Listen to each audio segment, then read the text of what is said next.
प्रश्न पहला है, सही विकल्प चुनकर लिखिए। इसका पहला है, किस पदार्थ के विलयन का उपयोग सफेदी करने के लिए होता है? तो इसका बी वाला ऑप्शन सही है, CaOH2।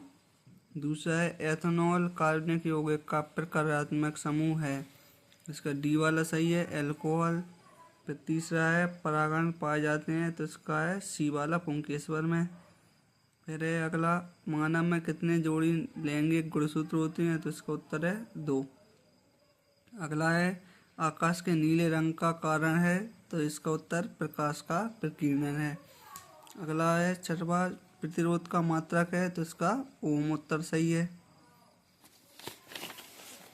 यह प्रश्न नंबर 2, रिक्त स्थान की पूर्ति कीजिए। तो इसका पहला है, एंटी एसिड का उपयोग खाली स्थान उपचार करने के लिए किया जाता है। तो इसका अम्लता। कमरे के ताप पर खाली स्थान द्रव धातु है। तो इसका उत्तर है पारा। तीसरा है, लार में कार्बोहाइड्रेट का विघटन एमाइलेज एंजाइम करता है। तो इसका उत्तर हो गया।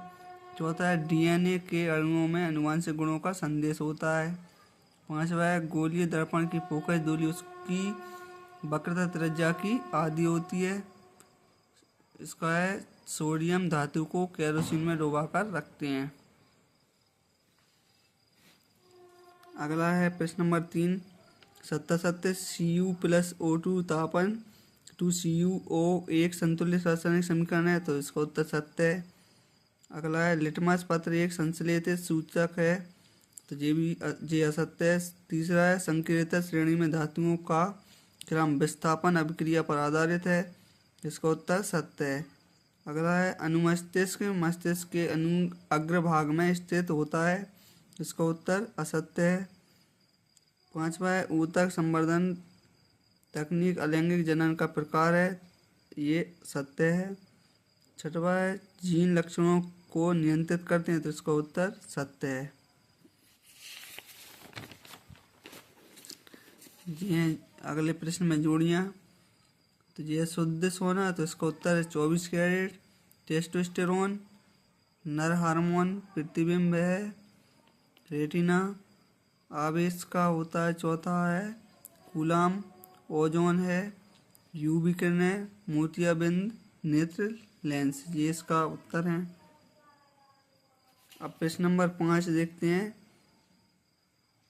द्विविस्थापन अभिक्रिया में अभिकारकों के बीच किसका आदान प्रदान होता है? तो इसका उत्तर है आयनों का। दूसरा है, कार्बन एवं उसके यौगिकों का उपयोग ईंधन के रूप में क्यों करते हैं? तो इसका उत्तर है क्योंकि ये जलने पर अधिक ऊष्मा उत्पन्न करते हैं।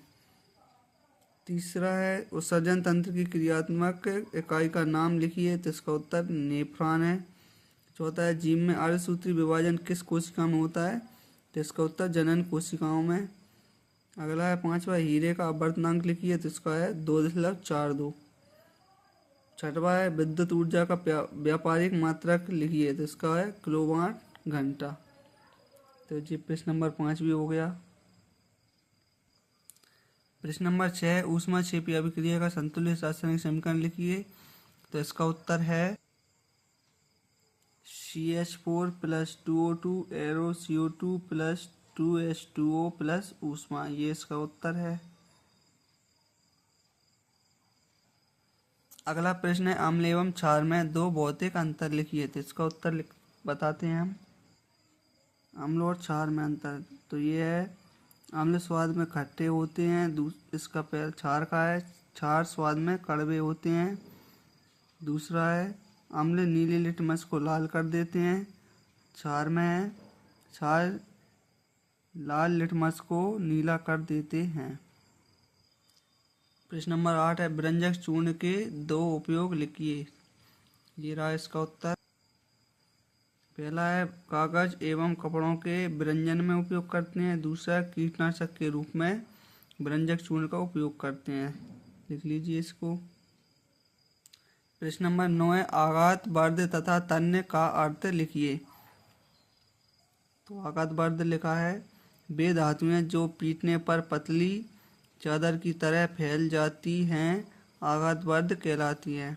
और तन्य है, वे धातुएं जिनके तार खींचे जा सकते हैं, तन्य कहलाती हैं। 10वां है प्रश्न, जाइलम एवं फ्लोएम द्वारा पादप में कौन से पदार्थ का वहन होता है?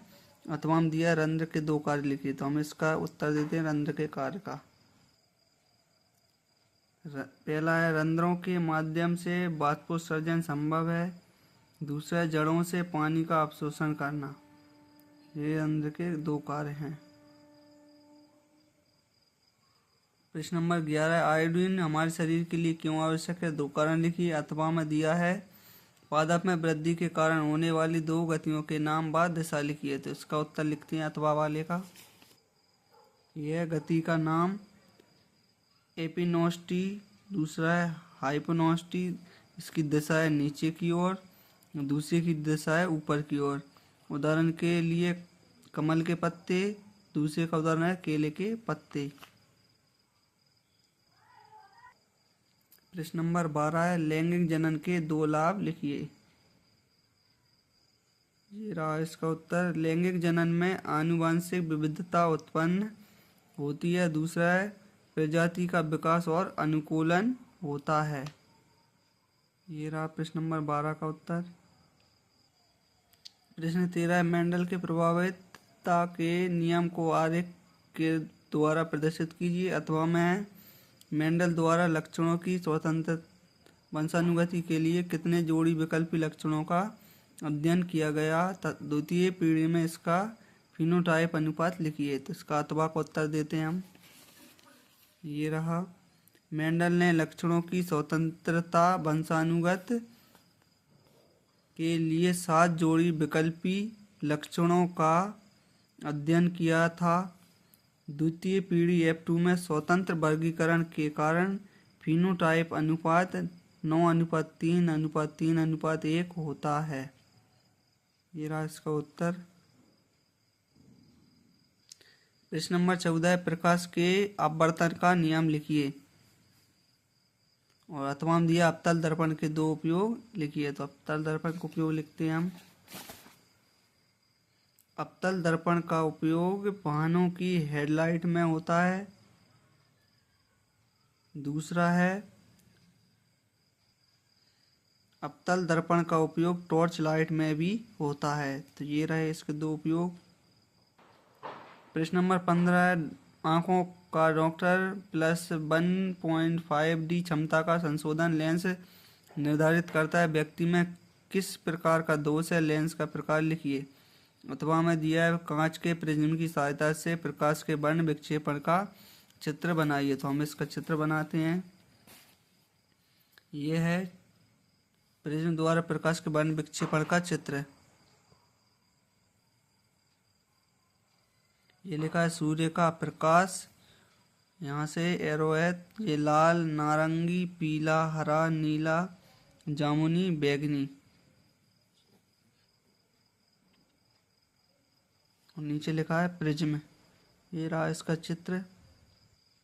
प्रश्न नंबर 16 है ओम के नियम के लिए कोई 2 आदर्श भौतिक परिस्थितियां लिखिए। 16 का उत्तर है चालक। पहला, चालक का तापमान स्थिर रहना चाहिए। दूसरा है चालक की लंबाई, मोटाई और प्रकृति स्थिर रहनी चाहिए। ये प्रश्न नंबर 16 का उत्तर है। प्रश्न 17 है प्लास्टिक का अपघटन जीवाणु अथवा दूसरे मृत जीवितों द्वारा नहीं हो सकता। कारण लिखिए। अथवा में दिया है पारितंत्र किसे कहते हैं? मानव निर्मित पारितंत्र का नाम लिखिए, तो हम अथवा वाला लिखते हैं। पारितंत्र पृथ्वी पर वह प्राकृतिक तंत्र जिसमें जैविक और अजैविक तत्व आपस में पारस्परिक क्रिया करते हैं उसे पारितंत्र कहते हैं। मानव निर्मित पारितंत्र के नाम फसल का खेत और मछली घर है। ये प्रश्न नंबर 17 का उत्तर है। प्रश्न नंबर 18 है विकृत गंधीता किसे कहते हैं? इसके निवारण हेतु एक उपाय लिखिए, तो हम इसका उत्तर देते हैं अथवा वाला करते हैं। संयोजन अभिक्रिया किसे कहते हैं? संतुलित रासायनिक समीकरण लिखकर स्पष्ट कीजिए, तो अथवा को उत्तर लिखते हैं। जब दो या दो से अधिक पदार्थ आपस में मिलकर एक नया पदार्थ बनाते हैं उसे संयोजन अभिक्रिया कहते हैं। उदाहरण के लिए दिया है 2H2 plus O2 arrow 2H2O। ये इसका उत्तर हो गया प्रश्न नंबर 18 का। 19 है, कोई विद्युत बल्ब 220 वोल्ट के जनित्र से संयोजित है। बल्ब से 0.5 एम्पियर विद्युत धारा प्रवाहित होती है। बल्ब की शक्ति ज्ञात कीजिए। अथवा में दिया है तापन युक्तियों में शुद्ध धातु का उपयोग क्यों नहीं किया जा सकता, कारण लिखिए। तो हम अथवा वाला करते हैं। विद्युत तापन युक्तियों में शुद्ध धातु का उपयोग इसलिए नहीं किया जाता क्योंकि मिश्र धातु की प्रतिरोधकता शुद्ध धातुओं से अधिक होती है, जिससे वे अधिक ऊष्मा उत्पन्न करती है। कारण है, इसी कारण इनके स्थान पर नाइक्रोम जैसी मिश्र धातु का प्रयोग किया जाता है। ये प्रश्न नंबर 19 का उत्तर है। प्रश्न नंबर 20 है, निम्नलिखित हार्मोन का एक एक कार्य लिखिए। तो पहला है ऑक्सिन, दूसरा जिब्रेलिन, तीसरा साइटोकाइनिन। इसका उत्तर लिखते हैं। पहला है ऑक्सिन के कार्य। ऑक्सिन तने और जड़ों की कोशिकाओं को फैलने में मदद करता है, जिससे पौधे की लंबाई बढ़ती है। दूसरा जिब्रेलिन। जिब्रेलिन ये कोशिकाओं की वृद्धि और विस्तार करता है, जिससे पौधे का तना लंबा और ऊंचा हो जाता है। तीसरा है साइटोकाइनिन। यह पत्तियों और फलों के आकार को बड़ा करने में मदद करता है।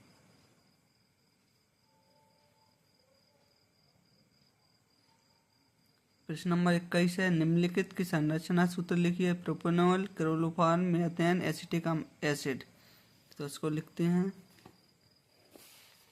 प्रोपेनॉल का जे है संरचना, लिख लीजिए आप। फिर क्लोरोफॉर्म का जे है और ये रहा मीथेन का। तीनों के संरचना सूत्र हैं, नोट कर लीजिए। एसिटिक एसिड की संरचना सूत्र ये है।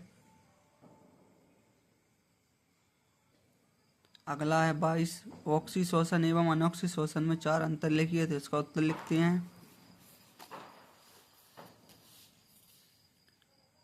ऑक्सी शोषण और अनॉक्सी शोषण। ऑक्सी शोषण का पहला है, यह क्रिया ऑक्सीजन की उपस्थिति में होती है और यह क्रिया ऑक्सीजन की अनुपस्थिति में होती है। दूसरा, इसमें एक ग्लूकोज अणु से एटीपी के 38 अणु बनते हैं। इसमें एक ग्लूकोज अणु से केवल 2 एटीपी अणु उत्पन्न होते हैं। तीसरा है, यह क्रिया कोशिकाओं, द्रव्य एवं माइटोकॉन्ड्रिया में दोनों में होती है। तीसरा है, यह क्रिया केवल कोशिका द्रव्य में होती है। चौथा अंतर है, इसके अंतिम उत्पाद CO2 तथा H2 हैं। इसमें अंतिम उत्पाद CO2 तथा अल्कोहल होता है। ये रहे इसके अंतर।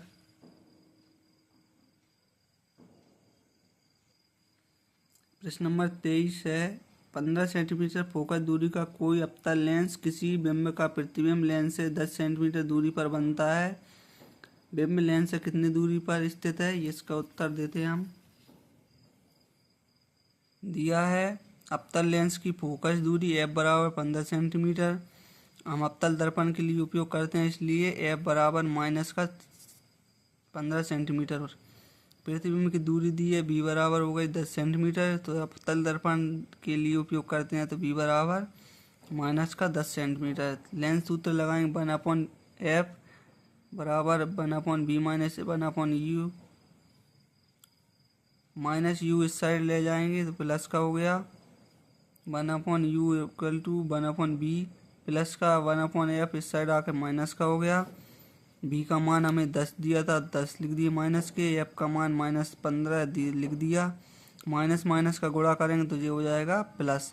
अब हम अगले स्टेप में करते हैं तिर्यक गुणा। 15 का 1 में गुणा करेंगे तो 15 और 10 का 1 में गुणा करेंगे तो 10 और नीचे का नीचे गुणा कर देंगे तो 15 दाम की 150। अब 15 में से 10 माइनस कर देंगे तो -5 बचेगा और बटे में 150, -5 बटे 150 बचा। 5 से 150 को भाग देंगे तो 30 आएगा, तो ये बचा -1/30। u का मान आ जाएगा यहाँ से -30। बिंब लेंस से दूर है इसलिए u बराबर +30 कर देंगे। अतः बिंब लेंस से 15 सेंटीमीटर की दूरी पर स्थित है। ये हो गया प्रश्न नंबर 23 हल।